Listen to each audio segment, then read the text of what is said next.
নমস্কার বন্ধুরা, welcome to আরকে sports. আশা করি তোমরা সবাই সুস্থ ও ভালো আছো।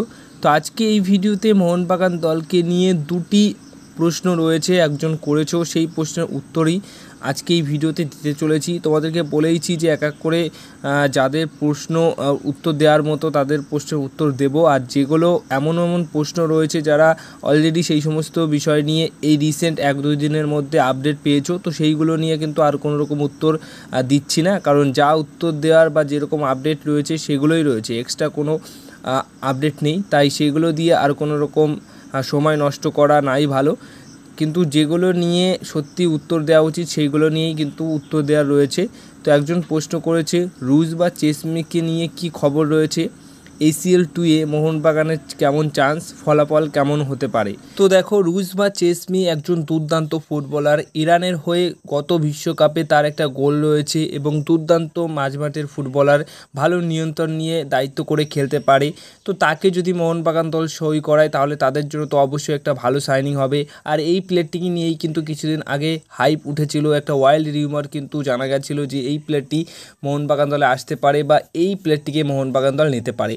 তো এখনের যে আপডেট রয়েছে সেটা হচ্ছে মোহনবাগান দল সেই সময় মোহনবাগান দলকে নিয়ে যে একটা কথা উঠেছিল যে রুজ বা চেসমি আসতে পারে, তো সেখান থেকে দাঁড়িয়ে এখন কিন্তু আর এই প্লেয়ারটিকে নেবার ব্যাপারে বা কোনো রকম কথাবার্তা এগোনোর ক্ষেত্রে কোনো কিছুই কিন্তু আর নেই। ঠিক আছে, কোনো রকমভাবে এখন আর ইন্টারেস্ট নেই যে রুজ বা চেসমিকে মোহনবাগান দল সই করাবে, এমনই খবর রয়েছে।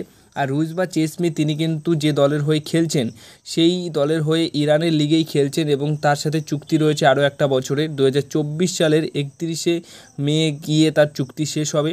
তো তারপর গিয়ে তিনি ফ্রি প্লেয়ার হবেন এবং অন্য কোনো দলে সই করতে পারেন।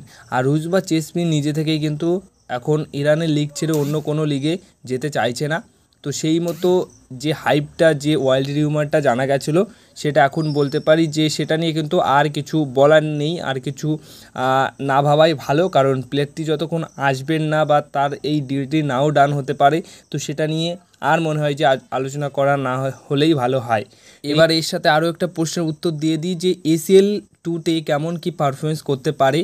তো এই বছরের মেন টার্গেট রয়েছে কিন্তু মোহনবাগান দলের ACL 2।